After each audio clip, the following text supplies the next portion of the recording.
Hello বন্ধুরা, কেমন আছেন সবাই? আশা করি সবাই ভালো আছেন। বন্ধুরা, আমাদের এই গল্পগুলো যদি ভালো লাগে অবশ্যই লাইক করবেন, কমেন্টস করবেন, আর চ্যানেলে যদি নতুন হয়ে থাকেন অবশ্যই সাবস্ক্রাইব করে পাশে থাকা বেল আইকনটি প্রেস করে রাখুন, যাতে নতুন নতুন ভিডিও আপলোড করার সাথে সাথে আপনার নোটিফিকেশনে চলে যায়। আমাদের আজকের গল্প এক জোড়া চড়ুই, পর্ব 5, লেখিকা আফনান লারা। আজকে বউভাত শেষ হলে আর এই গন্ডার চিটারের মুখ দেখতে হবে না। আমার 500 টাকা নিয়ে গেল। কি ডেঞ্জারাস! আবেদ ভাইয়া মনে হয় স্টেজে একা আছে। পিউ ভাবি তো মায়ের সাথে কথা বলতেছে। মনে হয় আমি বরং যাই, ভাইয়ার রাগ ভাঙাই। ভাইয়া, কি তুমি আমার সাথে রাগ করে আসো কেন? প্লিজ এমন করো না। তুই আমার কথা শুনিস না। কতদিন মানা করছি, এরকম করে কোনো লাভ নেই। আর তুই আমার কথায় কানে দিচ্ছিস না। অব্র পরিস্থিতির শিকার হয়ে তোকে বিয়ে করতে পারিনি। সেটা না তোর দোষ, না তার দোষ। তাহলে এসব করে কী লাভ? কিছু বলার ভাষা নেই ছোঁয়ার। তাই মন খারাপ করে চলে যেতে নিতে আবির ডাক দিয়ে বলল সে ওর ফোনে এমবি দিয়েছে। ছোঁয়া তো মহা খুশি। হেসে দিয়ে সে নিজের রুমের দিকে গেল নাচতে নাচতে। আচ্ছা মিতুল, আমি আজ বিকেলেই নারায়ণগঞ্জ ফিরতে যাওয়ার সময় তোমার বাবার সাথে দেখা করে যাব। ঠিক আছে, কিছু নিয়ে আসবো? আচ্ছা, রাখতেছি এখন। শ্রাবণ? বাবা বলো। পিউ আর আবির তো আমাদের সাথে যাবে। আমরা তোর রুমে পিউ আর আবিদের থাকার ব্যবস্থা করেছি। ওকে, সমস্যা নেই। এবার ধানের ফলন কম হয়েছে। রহিমকেও দই দিতে পারি না, বেচারা প্রচুর খাটছে। পরের বার ভালো ফলন হলে বাড়িটা পুড়ে দালান করে নেব। আমার তো বেতন সেই 24,000-এই আটকে আছে। খাগড়াছড়ির বাসাটার ভাড়াই যায় 11,000। বাকিটা খরচ সব দিয়ে বাড়তি জমাতেই পারি না আমি। পরের বছর হয়তো প্রমোশন হবে, তখন দেখি বাড়িটা কমপ্লিট না হয় আমিই করব। সমস্যা নেই, যতদিন আমার দোকান আছে ততদিন তোর কোনো চিন্তা নেই। মন লাগিয়ে চাকরি কর, আরও চাকরি খোঁজ। সংসার চালানোর ব্যাপারে আমি বুঝে নেব। বাবা শ্রাবণের মাথায় হাত বুলিয়ে চলে গেলেন মায়ের কাছে। মা একবার এক সুন্দর মেয়ে দেখতেছে। সব কিছু তার পূরণ হয়েছে, এবার শুধু শ্রাবণের বউকে দেখার ইচ্ছে তার। আজ যদি একটা মেয়েকে পছন্দ হয়ে যায় তো কাল কথা পাকা করে পরশু বিয়েটা সেরে ফেলবে। এবার একটা পুত্রবধূ হলে ঘরটা পরিপূর্ণ হবে। শ্রাবণ এখনও মিতুলের কথা বলেনি, মাও জানে না। কি করে জানবে? বছরের বেশিরভাগ সময় তো শ্রাবণ খাগড়াছড়িতেই থাকে। শ্রাবণ বাড়ি ফিরলে ফোন ঘাটাঘাটি করে না, সোজা ঢাকায় এসে দেখে যায় মিতুলকে। তাই মা ওকে সন্দেহ করার কোনো সুযোগ নেই। তাদের এমন একটা সম্পর্ক যেটা হাত ধরাধরিতেই সীমাবদ্ধ। শ্রাবণও এসব চায় না, মিতুল তো একদমই না। বিয়ের পরই সব। ওদিকে ছোঁয়া ফেসবুকে ঢুকে পিক পাল্টা, তবে তার পিক না, সুলতান সুলেমানের হুররামের ছবি দিল। নিজের ছবি সে দেয় না। বাস্তবে সবার কথা শুনতে শুনতে পেট ভরে গেছে। এবার ফেসবুকে এরকম চেহারার ছবি দিয়ে ভার্চুয়াল জগতের ফ্রেন্ড থেকে গালিগালাজ খাওয়ার শখ নেই তার। সে সুন্দর হলে হয়তো তার নিজের ছবি দিত, ইতিহাপুর মতো। ইতিহাপু দিনে 5 থেকে 6টা পিক দিবেই দিবে। কোথায় গেল? কি খাইলো? কোন রাস্তায় হাঁটলো? কার সাথে দেখা করলো? আর ছোঁয়া কোনো বলিউডের নায়িকা পিক আপ দিছে, কয়টা দিয়ে সেগুলো সার্চ করে। ছবিটা যদি শালীন হয় তবে সেটা সে পোস্ট দেবে। নিজের না পারুক অন্যেরটা দিতে কি সমস্যা? পিকে একবার এক রানীর পিক দেয়, কেন যেন তাদের সাজটা তার কাছে অনেক ভালো লাগে। তার বিয়ের দিন সে হুররামের মতো সাজবে। হুররামের অ্যাটিটিউড আর সাজগোজ তার অনেক ভালো লাগে। কথা হলো হুররাম অনেক সুন্দরী, আর সে তুলনায় সে কিছুই না। তাই রূপ বাদে বাকি সব ফলো করে। একদিন তো হুররামের মতো ঢুলে ঢুলে স্টাইল করে হাঁটতে গিয়ে কাদায় পড়ে গেছিল। ওসব ভাবলেই হাসি পায় অনেক। সোয়া, রিয়ান আসতেছে, জলদি করে আমার চুল বেঁধে দে। সোয়া ইতির চিৎকারে ভয় পেয়ে হাত থেকে ফোনই ফেলে দিল। তারপর বুকে থুতু দিয়ে বিছানা থেকে নেমে ইতির চুল বেঁধে দিতে লাগলো। চুল বেঁধে দিতেই ইতি গেল রিয়ানের সাথে দেখা করতে। সোয়া বাসা থেকে বেরিয়ে ওদিকে চেয়ে আছে। রিয়ান একটু খাটো, তবে ইতির সাথে ভালোই মানায়। ইতিও খাটো, বড়লোক বাপের ছেলে রিয়ান। মাঝে মাঝে মনে হয় ইতি আপুকে পছন্দ করে না, আবার মনে হয় ইতি আপুর মতো কিউট মেয়েকে কেন পছন্দ করবে না। আমার দিকে তো ভুলেও তাকায় না। অবশ্য আমার দিকে কেউ তাকায় না। কেন তাকায় না? আমি জোস না? হুঁ, আমার কাছে আমি জোস। এতজন তাকালো গুণা বাড়বে আমার। হয়তো আল্লাহ তাই আমাকে শ্যামলা বানিয়েছে। বেশি সুন্দর হলে সবাই তাকাতো, তাদেরও গুনাহ হতো সাথে, আমারও। আর এখন কেউ তাকায় না, আমারও গুনাহ কম গেল। এতে রিয়ানকে নিয়ে বাবা মায়ের সাথে আলাপ করাতে নিয়ে গেল। সোয়াব বেছে বেছে চিকন লেগ পিসের প্লেট নিয়ে নিজের রুমে বসে সুন্দর মতো খেয়ে নিয়ে ফ্রিজ থেকে ঠান্ডা পানি নিয়ে ঢকঢক করে খেয়ে নিজের রুমে এসে লম্বা হয়ে শুয়ে পড়ল বিছানায়। কেউ তাকে পাত্তাই দেয় না। সে এসবে অভ্যস্ত হয়ে গেছে। সবাই সবাইকে নিয়ে ব্যস্ত, তাকে পাত্তা দেবে কেন? আহারে রূপ রে! রূপ হলে মানুষ হুদায়ও কথা বলতে আসে, আর রূপ না হলে কারণ থাকলেও চেয়ে দেখে না। আজব মানুষ। বউভাত শেষ হয়ে গেছে। আবিদ পিউকে নিয়ে সবার সাথে পিউর বাড়ির দিকে চলে গেল। সোয়া তার রুমে মরার মতো ঘুমাচ্ছে।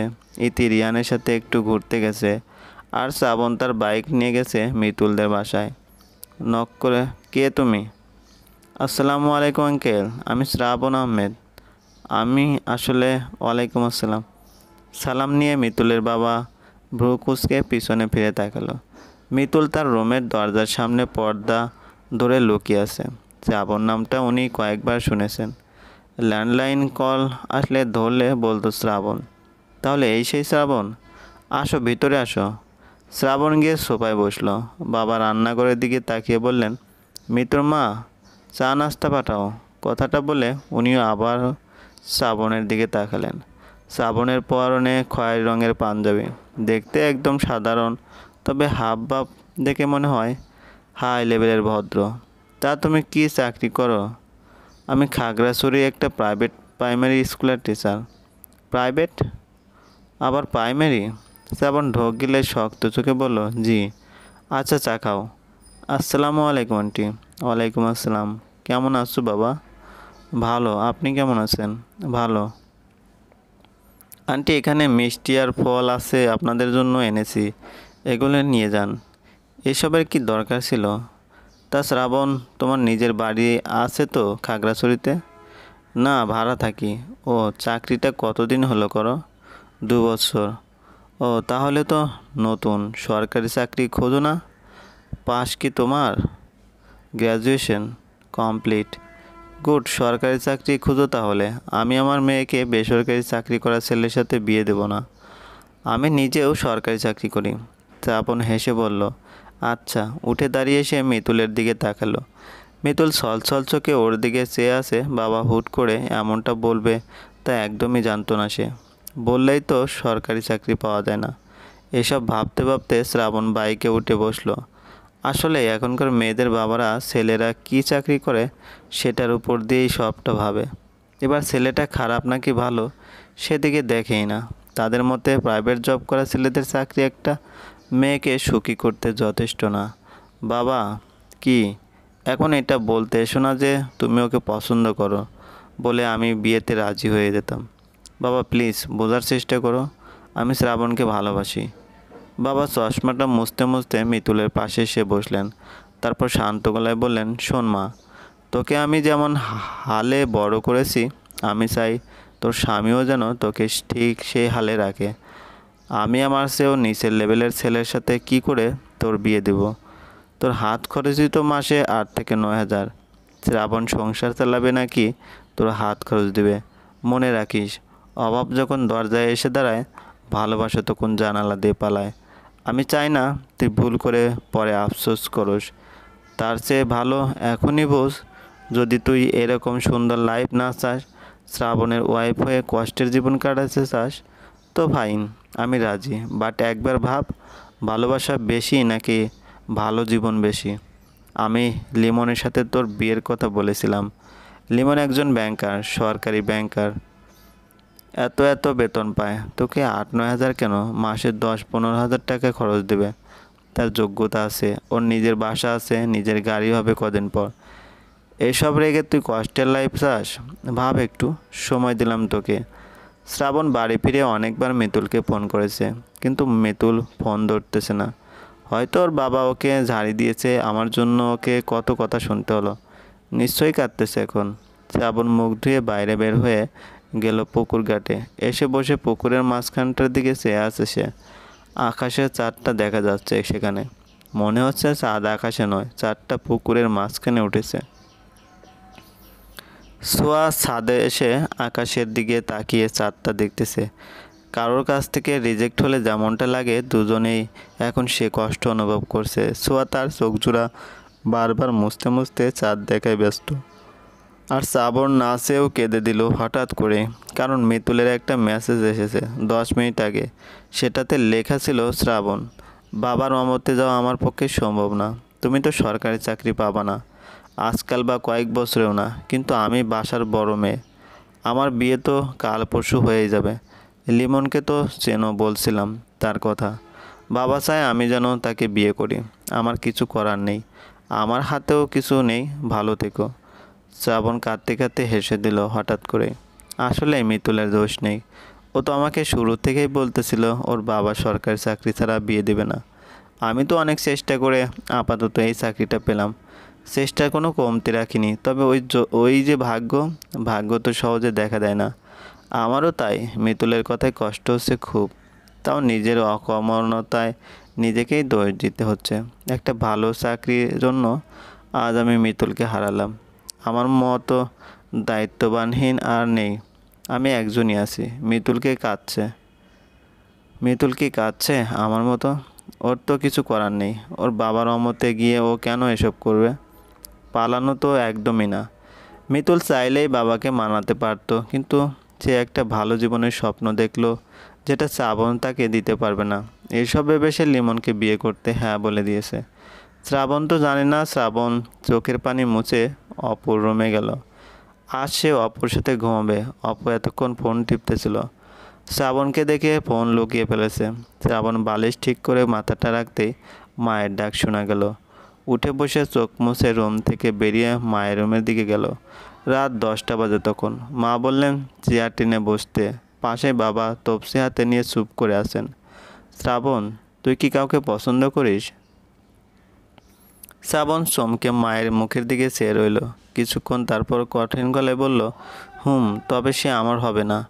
তার বিয়ে ঠিক হয়ে গেছে। কেন হবে না? তার বাবা সরকারি চাকরিওয়ালা ছেলে চায়। তার নাম্বার আছে তোর কাছে? তাহলে তোর বাবাকে দে। তোমরা ঠিক করতে পারবো না মা। আমি আজ গেছিলাম ওনার বাসায়, বাট বুঝলো না। সেটা তোকে ভাবতে হবে না, নাম্বারটা দে। ছোটরা কিছু করতে পারে না, যা পারে তা বড়রাই পারে। শ্রাবণে একটিবারের জন্য মনে হলো মিতুল তার হতে পারে। মুখে হাসি ফুটিয়ে পকেট থেকে ফোন বের করে বাবাকে নাম্বারটা দিল সে। তারপর চলে যেতে নিতেই মা থামতে বলল, আবার কিছু বলবা? মেয়েটাকে দেখাবি না আমাকে? শ্রাবণ মুচকে এসে বলল, অবশ্যই। আবারও ফোন বের করে মায়ের পাশে বিছানায় বসে মিতুলের ছবি দেখালো সে। মা হেসে বললেন, মাশাল্লাহ। তবে শ্রাবণ হালকা কেসে বলল, ও কিছু না মা, চোখ ঠিক আছে। আরে না, এটা তো টেরা। না মা, এই চোখ বাস্তবে অনেক সুন্দর, আমার কাছে সুন্দর লাগে। মায়ের মুখটা ফ্যাকাশে হয়ে গেল। তার বড় ছেলের বউ কিনা শেষমেশ টেরা? আবার ছেলে বলতেছে ও কিছু না। কেন, সমস্যা নাই? বাস্তবে টেরা মনে না হলেই হয়। হ্যালো, আসসালামু আলাইকুম। আপনি কি মিতুলের বাবা? ওয়ালাইকুম আসসালাম। জি, আমি মিতুলের বাবা। আপনি কে বলছেন? আমি শ্রাবণের বাবা বলছি। ও জি, বলুন। আপনারা কি কাল আমাদের বাসায় আসতে পারবেন? দাওয়াত আর কি। কিন্তু ওরা দুজন দুজনকে ভালোবাসে। আমাদের মনে হয় পরিবারগতভাবে কথা বললে ব্যাপারটার সমাধান করা যেতে পারে। প্লিজ মানা করবেন না। ঢাকা থেকে নারায়ণগঞ্জ বেশি দূর না। আচ্ছা, আমি জানাচ্ছি। শ্রাবণ বাবার মুখের দিকে চেয়ে দাঁড়িয়ে আছে। বাবা ফোনটা টেবিলের উপর রেখে মুচকে এসে বললেন, আসবে হয়তো। না, বলেনি। শ্রাবণ খুশি হয়ে নিজের রুমে চলে আসলো। দেখ সোয়া, এই ছবিতে অব্রকে অনেক কিউট লাগতেছে। সাথে প্রিয়াও আছে। না, নেই। কথাটা শুনে সোয়া উড়ে আসলো পাশের রুম থেকে।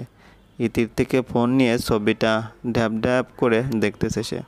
মাথায় হাত দিয়ে সোয়ার দিকে চেয়ে আছে। এরকম ভালোবাসিস না সোয়া? তোর এরকম ভালোবাসায় হয় অব্র মরবে, নয়তো তার বউ মরবে। এটাকে বলে কুনজর। সোয়া ফোনটা রেখে চুপ করে চলে গেল। প্রিয়ার সাথে তার কোনো শত্রুতা নেই, অব্রর সাথেও না।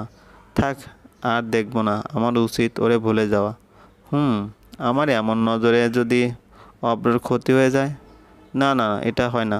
আমি যেমন আছি তেমনই ভালো। যে আমার নয়, আমার হয়নি, কখনো হবেও না, তাকে নিয়ে ভেবে বিপদ ডেকে আনা একদম ঠিক না। ভাবতে ভাবতে সোয়া রান্নাঘরে চলে আসলো। নুডলস বানাবে। খিদে পেয়েছে, তবে ভাত খাবে না। সব সময় ভাত খাওয়ার মুড থাকে না, নুডলস খাওয়ার মুড অলওয়েজ থাকে। মানুষ ভাত খায় কেন? নুডলস খেলেই হয়।